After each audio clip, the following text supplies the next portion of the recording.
اعوذ باللہ من الشیطان الرجیم بسم اللہ الرحمن الرحیم الحمد للہ رب العالمین الرحمن الرحیم مالک یوم الدین ایاک نعبد و ایاک نستعین اہدنا الصراط المستقیم صراط الذین انعمت علیہم غیر المغضوب علیہم ولا الضالین آمین۔ معزز سامعین کرام، یہ سورۃ الفاتحہ ہے اور یہ مکی سورت ہے۔ پچھلے 3 درسوں سے سورۃ الفاتحہ کے تعلق سے بہت ساری باتیں ہم نے آپ کی خدمت میں اللہ تبارک و تعالیٰ کی اجازت اور توفیق سے پیش کر دی ہے۔ معزز سامعین کرام، یہ بات خوب اچھی طریقے سے معلوم ہے کہ سورۃ الفاتحہ یہ قرآن کریم کی صورتوں میں سے ایک عظیم صورت ہے، اور یہ بات بھی خوب اچھی طریقے سے معلوم ہے کہ جب قرآن کریم کی تلاوت شروع کی جاتی ہے تو اس سے پہلے اعوذ باللہ من الشیطان الرجیم پڑھنا پڑتا ہے، جس کو ہم شارٹ کٹ میں جو اس کا ٹیکنیکل ورڈ ہے عربی کے اندر استعاذہ یعنی قرآن کریم کی تلاوت سے پہلے استعاذہ پڑھنا یہ ضروری ہے، اور استعاذہ کا مطلب ہی ہوتا ہے اللہ تبارک و تعالیٰ کی پناہ طلب کرنا۔ معزز سامعین کرام، یہ ضروری ہے۔ یہ جو استعاذہ ہے اس کے لیے کئی جو ہے ثابت ہے الفاظ۔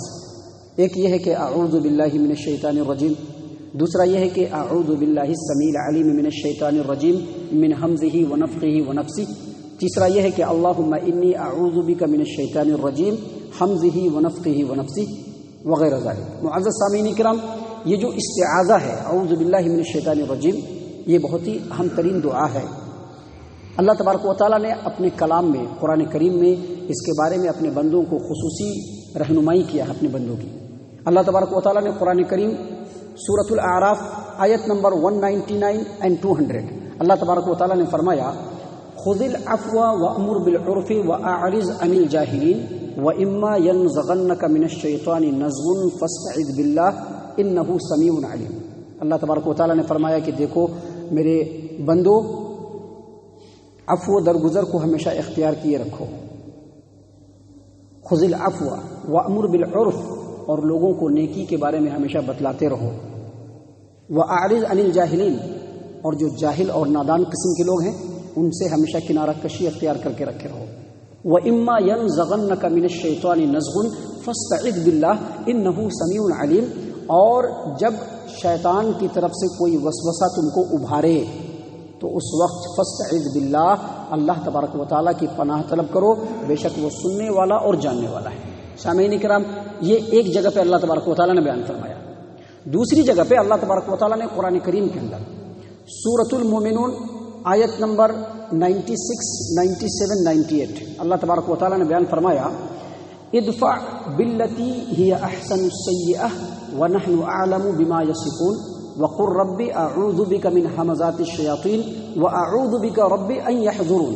اللہ تبارک و تعالیٰ نے فرمایا کہ برائی کا جواب اچھے طریقے سے دو، اے محمد صلی اللہ علیہ وسلم بری باتوں کا جواب اچھے طریقے سے دیجیے، اور جو کچھ یہ بیان کر رہے ہیں باطل باتیں ہم اس کو خوب جانتے ہیں۔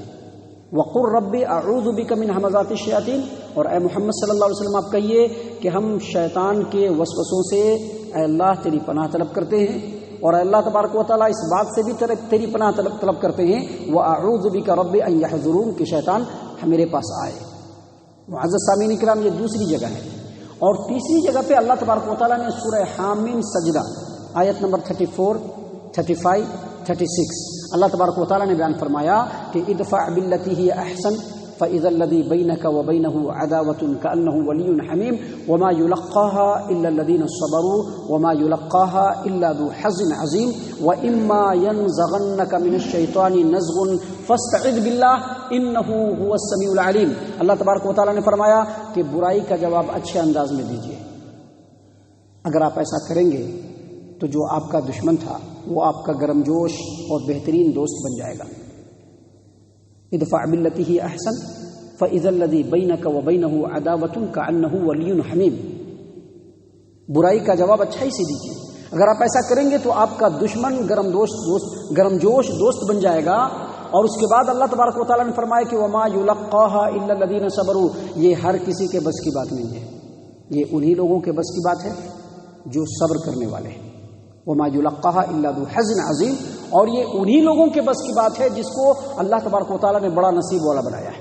اور اس کے بعد آخر میں اللہ تبارک و تعالیٰ نے فرمایا کہ وَإِمَّا يَنزَغَنَّكَ مِنَ الشَّيْطَانِ نَزْغٌ فَاسْتَعِذْ بِاللَّهِ إِنَّهُ هُوَ السَّمِيعُ الْعَلِيمُ، اور اگر شیطان کی طرف سے کوئی وسوسہ آپ کو ابھارے تو اس وقت آپ کہیے اعوذ باللہ من الشیطان الرجیم، بے شک اللہ تبارک و تعالیٰ سننے والا اور جاننے والا ہے. سامعین کرام، یہ 3 آیات ہیں جس میں ایک ہی مفہوم کی بات بیان کی گئی ہے، چوتھی کوئی آیت کریمہ نہیں. اور ان آیات میں اللہ تبارک و تعالیٰ نے یہ بتلایا ہے کہ انسانوں میں اگر کوئی تمہارا دشمن ہے تو اس کے ساتھ حسن سلوک اختیار کرو. اگر کوئی دشمن ہے اس کے ساتھ کیا کرنا ہے؟ حسن سلوک اختیار کرنا ہے. یہ نہیں کہ دشمن ہے تو اب ان کے لیے انتظار کرتے رہنا ہے، ان کے لیے سازشیں رچتے رہنی ہے. ایک حساب کتاب آئے تو ان کا انتقام اور غصے کا بھرپور جواب بھی دینا ہے. ایسا انسانوں کو نہیں کرنا ہے. اللہ نے کیا کہا کہ اگر کوئی انسان تمہارا دشمن ہے تو اس کے ساتھ حسن سلوک کیجیے. اگر آپ اس کے ساتھ حسن سلوک کریں گے تو انسان کی جو اصل فطرت ہے سلیم الطبع، اچھی فطرت، وہ فطرت اس کو صلح صفائی اور دوستی کی طرف لوٹا دے گی. اور اس کے بعد اللہ تبارک و تعالیٰ نے انہی آیات میں یہ بھی بیان کیا کہ انسان کے ساتھ تو یہ سلوک کرنا ہے لیکن شیطان اور جن کے ساتھ یہ سلوک نہیں کر سکتے آپ. کیونکہ شیطان جو ہوتا ہے، جو واقعی شیطان ہوتا ہے جنوں میں جو واقعی شیطان ہوتا ہے، وہ کبھی بھی آپ کے حسن سلوک کو قبول نہیں کرے گا، آپ کی اچھائی کو قبول نہیں کرے گا، بلکہ ویسے دشمن سے بچنے کے لیے اللہ تبارک و تعالیٰ کی پناہ لینی پڑے گی. کیوں لینی پڑے گی؟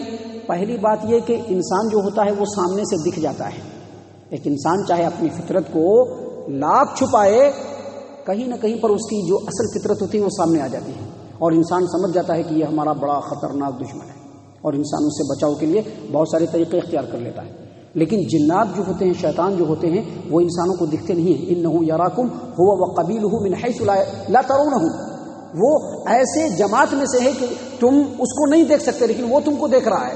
لہذا اس کے لیے اللہ تبارک و تعالیٰ سے پناہ طلب کرنا ہے. دوسری بات یہ کہ جو شیطان ہے اس کی اور تمہارے باوا آدم علیہ السلام کی پرانے زمانے سے دشمنی چلی آ رہی ہے. اس کا موٹو ہی یہی ہے، اس کا مقصد ہی یہی ہے، اس کا ٹارگٹ ہی یہی ہے، اس کا ایمبیشن ہی یہی ہے کہ انسانوں کو تباہ و برباد کر دیں، ہر اعتبار سے انسانوں کو ڈیمیج کر دیں اور ڈیمیج کر کے جہنم کا ایندھن بنا دے. اس کا یہی ٹارگٹ ہے. اللہ تبارک و تعالیٰ نے قرآن کریم کے اندر سورۃ الاعراف آیت نمبر 27 میں بیان فرمایا، یا بنی آدم لا یفتننکم الشیطان کما اخرج ابویکم من الجنہ، اے بنی آدم دیکھنا، خیال رکھنا کہیں شیطان تم کو فتنے میں مبتلا نہ کر دے. جس طرح سے تمہارے باپ کو، آدم کو، حوا کو فتنے میں مبتلا کر کے جنت سے نکلوا دیا تھا، کہیں ایسا نہ ہو کہ تمہارے ساتھ بھی وہی حرکت کر بیٹھے. اللہ تبارک و تعالیٰ نے قرآن کریم میں دوسری جگہ سورہ فاطر میں بیان فرمایا آیت نمبر 6 میں کہ ان الشیطان لکم عدو فاتخذوہ عدوا انما یدعو حزبہ لیکونوا من اصحاب السعیر. شیطان تمہارا دشمن ہے، لہذا تم اس کو اپنا دشمن ہی سمجھو. وہ اپنے پیروکار کے گروہ کے لوگوں کو اس لیے بلاتا ہے تاکہ تمام کو جہنم کے اندر ڈال دے. اس طرح کی بہت ساری آیات ہیں قرآن کریم کے اندر جس میں اللہ تبارک و تعالیٰ نے بیان فرمایا ہے کہ شیطان انسانوں کا کھلا ہوا دشمن ہے، اور اس کی یہ چاہت ہے کہ پورے کے پورے انسانوں کو جس طرح سے وہ جہنمی ہوگا، جہنم میں جل کر کے خاکستر ہوگا، تباہ و برباد ہوگا، انسانوں کو بھی ویسے ہی تباہ و برباد کر دے. اس لیے اللہ تبارک و تعالیٰ نے کہا کہ انسانوں کے ساتھ تو حسن سلوک کرنا ہے، لیکن شیطان دشمن سے بچنے کے لیے اعوذ باللہ من الشیطان الرجیم پڑھنا ہے. اعوذ باللہ السمیع العلیم من الشیطان الرجیم من حمزہ ونفخہ ونفثہ پڑھنا ہے. معزز سامعین کرام، یہ جو اعوذ باللہ من الشیطان الرجیم ہے، یا اعوذ باللہ السمیع العلیم من الشیطان الرجیم ہے، یا اعوذ باللہ السمیع العلیم من الشیطان الرجیم من حمزہ ونفخہ ونفثہ جو ہے، یہ قرآن کریم کی تلاوت سے پہلے پڑھنا ضروری ہے. اللہ تعالیٰ نے قرآن کریم میں اس بات کا حکم دیا ہے. دیکھیے سورۃ النحل آیت نمبر 98 میں اللہ تبارک و تعالیٰ نے کیا بیان فرمایا، فَإِذَا قَرَأْتَ الْقُرْآنَ فَاسْتَعِذْ بِاللَّهِ مِنَ الشَّيْطَانِ الرَّجِيمِ. جب قرآن کریم کی تلاوت کرو تو کیا کہو، اعوذ باللہ من الشیطان الرجیم. حدیث سے دلیل اس بات کی یہ ہے کہ مسند احمد بن حنبل کی روایت ہے، اور یہی روایت جامع ترمذی اور سنن نبی داؤد کی ہے کہ نبی صلی اللہ علیہ وسلم جب راتوں کو اٹھتے نماز پڑھنے کے لیے تو پہلے کیا پڑھتے تھے؟ سبحانک اللہ اکبر کہتے ہیں، تکبیر تحریمہ، اس کے بعد کہتے ہیں سبحانک اللہم وبحمدک وتبارک اسمک وتعالی جدک ولا الہ غیرک، اس کی مرتبہ 3 مرتبہ لا الہ الا اللہ لا الہ الا اللہ لا الہ الا اللہ پڑھتے، اور اس کے بعد کہتے اعوذ باللہ السمیع العلیم من الشیطان الرجیم من حمزہ ونفخہ ونفثہ۔ یہ اس بات کی دلیل ہے کہ چونکہ اب اس کے بعد قرآن کریم پڑھنا ہے، لہٰذا قرآن کریم کے پڑھنے سے پہلے اس کے آغاز میں اعوذ باللہ من الشیطان الرجیم پڑھنا یہ ضروری ہے۔ معزز سامعین اکرام، اعوذ باللہ من الشیطان الرجیم کے تعلق سے ابھی اور بھی بہت ساری باتیں ہیں جو انشاءاللہ کل کے درس میں ہم آپ کے سامنے پیش کریں گے۔ اللہ تبارک و تعالیٰ سے دعا ہے کہ اللہ تبارک و تعالیٰ ہم تمام کو ان تمام باتوں کے اوپر غور و فکر اور تدبر کرنے کی توفیق عنایت فرمائے، ہم تمام کو ہمارا رب صحیح معنوں میں مومن اور مسلمان بنائے۔ اللہ تبارک و تعالیٰ ہم تمام کو جنت الفردوس میں جگہ عطا فرمائے۔ اے اللہ ہم تمام کو جہنم سے پناہ دے، اے رب العالمین ہم تمام کو جہنم سے پناہ دے، اے مالک الملک ہم تمام کو جہنم سے پناہ دے، آمین یا رب العالمین۔ وما علینا الا